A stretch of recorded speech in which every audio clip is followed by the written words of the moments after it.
So what are we going to get into today?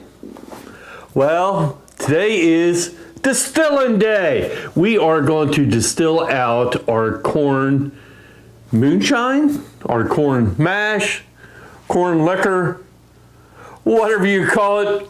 I just call it good. All right, so that's what we're going to do today. Is we're going to set the still up and we're going to get that distilled out. And because like I said before in the previous, I needed it for some projects that we're going to get into. So I guess first things first. Welcome to Stillworks and Brewing. My name is Randy and this is the channel that's all about home distillation and brewing. All right, so let me get set up, and the corn mash is done fermenting and it is time to distill it out. So but before we get to that, hey, there is something you can really do to help this channel out, and it's so easy. Just hit that subscribe button. I can't never remember what side. It's one of them corners down there. Just hit that button. It's so easy to do, and you might as well hit that notification bell so when we come out with something new, you can get notified. And what else was it? Share us with your friends, and if you like what you see, give us that thumbs up. It would mean, you'd be surprised how much that means to the channel. And leave a comment and I'll get back to you. It's sometimes a little tough, but I will get back to you. Okay, so now let's get started.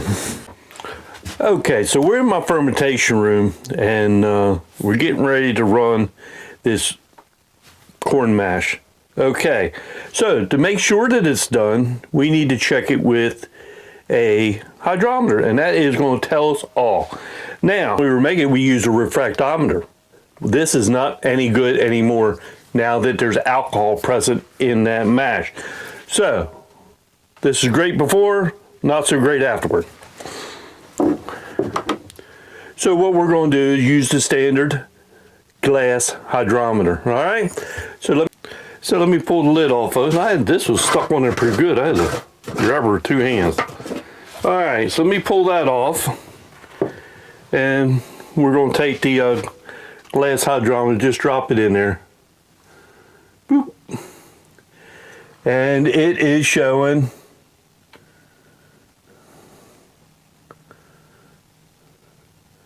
.0094. It's dry. It's all the way, can you see? Yeah, it was .999990. That's all the way dry. One is dry, this is below. Okay, so it is 100% done. So next, I wanted to show you one thing. Let me pull this off.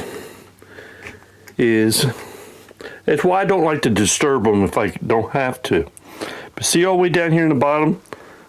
See all the sediment that came out of that mash? Okay, we want to try to leave that back because we just want this good, clean mash going into our still pot. Okay, and how do we do that? Let me put you back up here.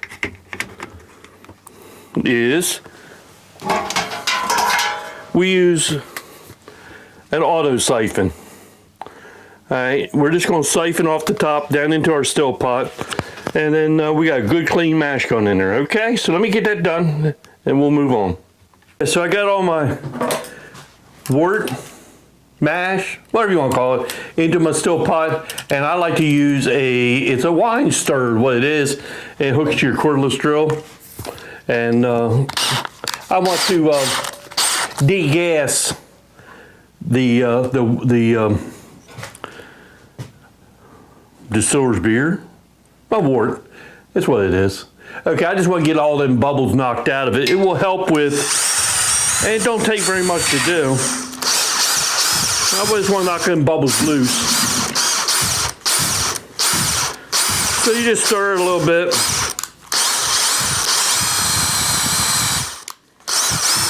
It actually really ain't too bad in this. They must all come out. Okay, so that's degassed. So what we want to do next? Okay, next I'm going to start putting a little bit of heat under the pot, and I'll hook up my electric control and I'll put some electric in it. I usually use, I have my electric element that's in my still pot. And I will also put gas underneath of it to help warm up. And I do it slowly so that the liquid in the still can start moving around. So if there's anything in there, a piece of corn or whatever the case may be, it don't get stuck to the element or to the bottom and scorch. Once you get it scorched, you can't get that taste out. So, and then while that's going on, then I'll start stacking my still. Okay, so I'll be back in a little while. The update where I'm at. This is typical. I got a small flame under my pot. I got electric. I'm only putting 6 amps into the heating element. And but things are warm, but it ain't coming up yet. Pot, and this is about the only time I pay any attention to the pot temperature. To me, that's just an indicator that what's going to get ready to happen. It is at about 135. So at about 145, I will get a couple drips off. I might drip there. I see a little condensation in my sight glass. Head temperature is 80 degrees, which ain't nothing. And so about 145, you'll get a couple drips off and it'd be real foul smelling. You know, it's part of the 4 shots and heads. Okay, at about 175 and 180, it'll pick up just a little bit. And then you'll see the head temperature, she'll climb up about 180, and that's where she'll stay at 180, 185. It'll stay there for a long time, and then we'll be collected. So, I mean, I can feel a little bit of heat down here, but not much. But it's coming. So we'll come back when we get a little action going on, okay? Okay, today is distilling day. And we are distilling our corn mash, corn moonshine, whatever you want to call it. And it is, oh, it's great. Anyway, now for you experienced guys, you know what I'm doing. But there is a lot of people out there they're trying to learn this hobby. And I like to try to give the best information I can. And we're going to throw out some tidbits for them to help them out. Okay, number one,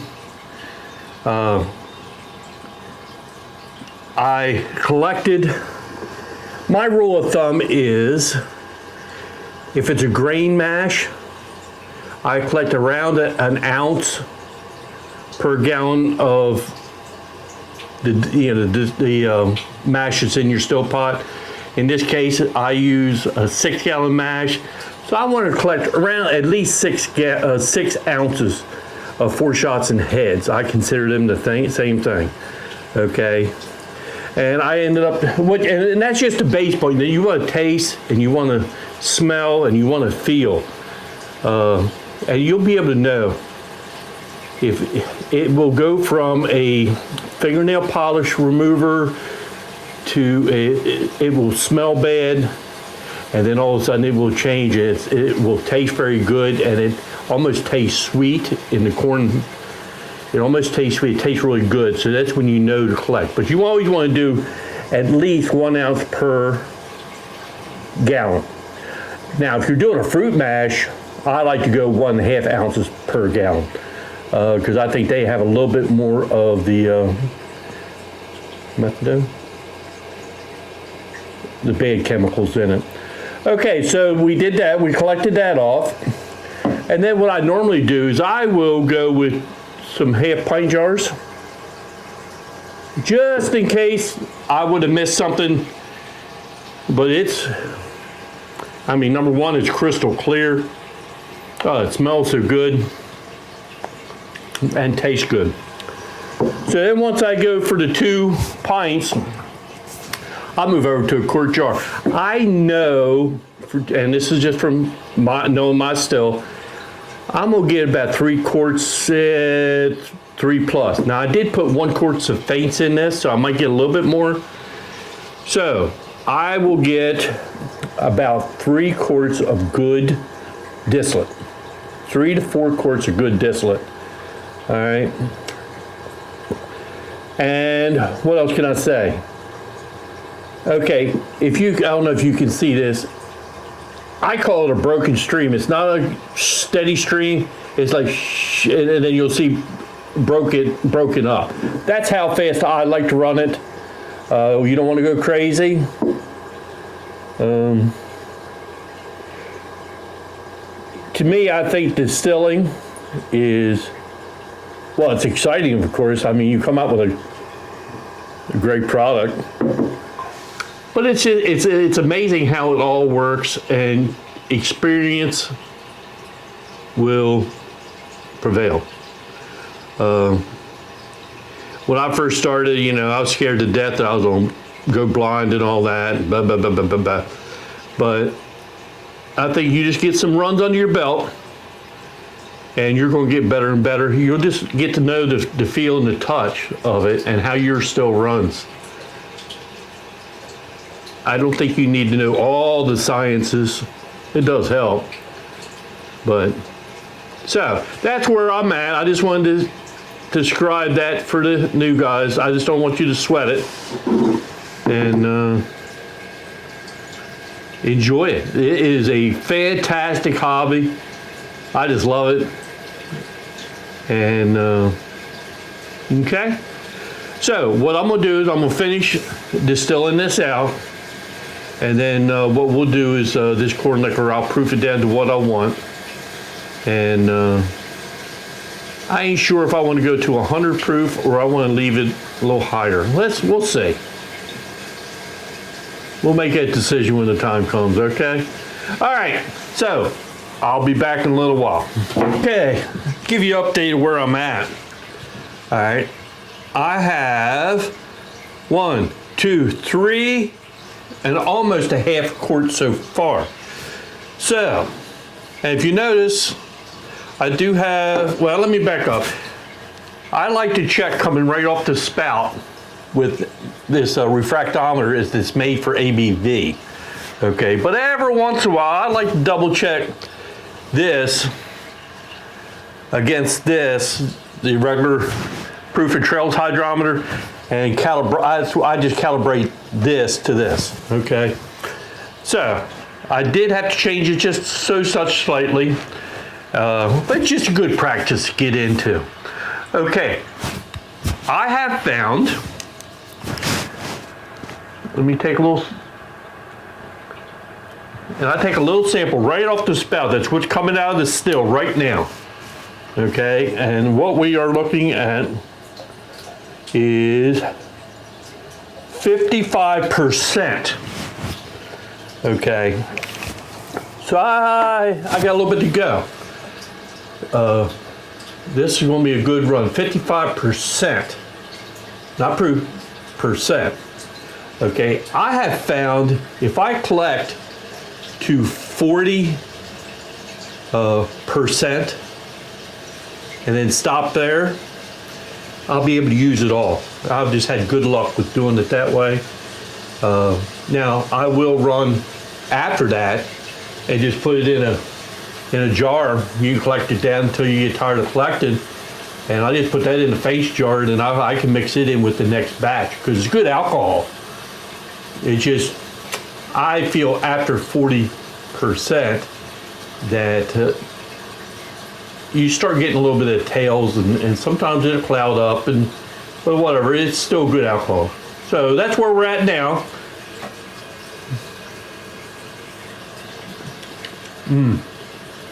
Still tastes fantastic right there, and it should. Got nice corn, almost a sweet taste to it, but it's very, very good. All right, so let me collect a little while longer, and then we'll stop back, okay? Okay, so I stopped at 40 ABV. I ended up with 1, 2, 3, 4, and just a piece of quartz.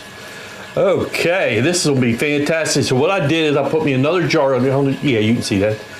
And I cranked the heat up. And, I mean, I don't know what is coming off there now. And I am just collecting this. I'll put it over my face. And I'll use it for the, see right now it's like 36%. Okay, and it'll drop fast now. But hey, that's good alcohol. We're gonna save that for the next run. We'll put it in our next run. It's still running out pretty clear. But, and that's what we're gonna do with that, because I hate to throw that away. So, all this smells fantastic. All right, so what I'm gonna do is I'm gonna mix that in my my mixing jar here. I just washed it out. So we'll add all that in.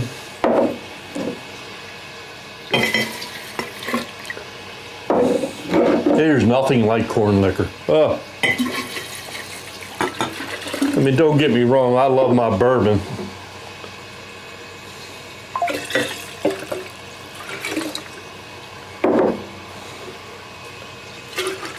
We'll mix this together and we'll see what we come up with. I got a bug in there. Damn it.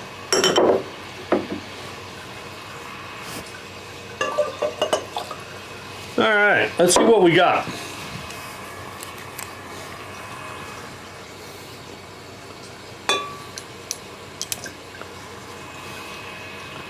And 110 proof. 110 proof, you know what? 110. I think I'm gonna just leave it right there. 110. I got a good yield off that. Except I gotta get that bug out. Well, I seen a bug floating. There, it's down the bottom there. What does it taste like?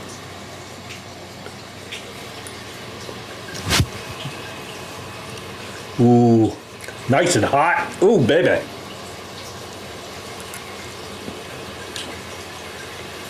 Ooh, that's got a good taste.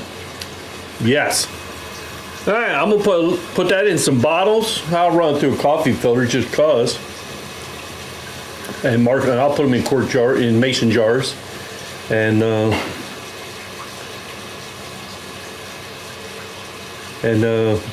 we'll go from there. All right. So let me get set up and we'll do that while that's running. Okay, I'll be right back. Okay, so we're, like I said before, we're at 55% or 110 proof. I'm gonna put her in my mason jars.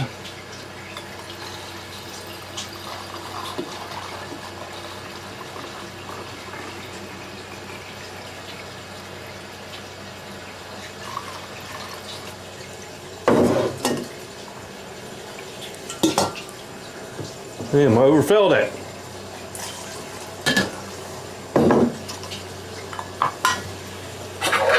Got a little wild, didn't I?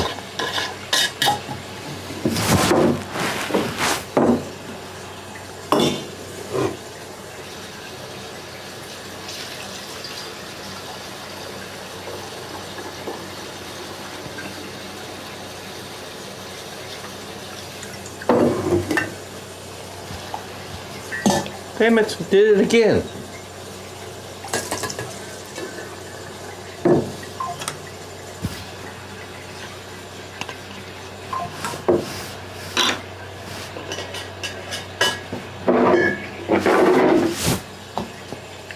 Let me see if I do it right this time.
All right, I just got to pour a little of these out.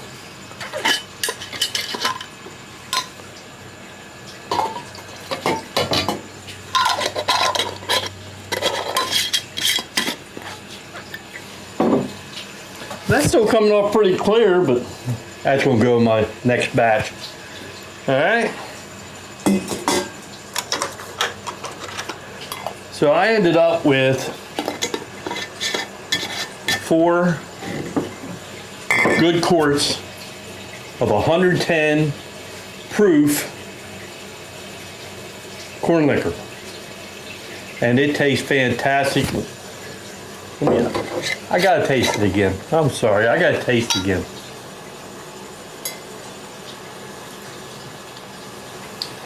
Woo, that's good. All right, so I got some good plans for this. I'm looking forward to it. And that'll be coming up in a few weeks. All right, so I just gotta label these.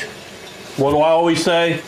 Make sure you label, because you're not going to remember, or at least I won't. You know what I mean? And then this, when I get done with this, it's going to go in my face jar. And I add that to my, like I said before, I just add that to the next batch because it's damn good alcohol in there. Okay. Well, I guess that's enough yakking for me. So, I guess the last thing I got to say is, hey, thanks for stopping by. We'll see you next time here on Stillworks and Brewing. Look, ain't that pretty? Cheers, everybody.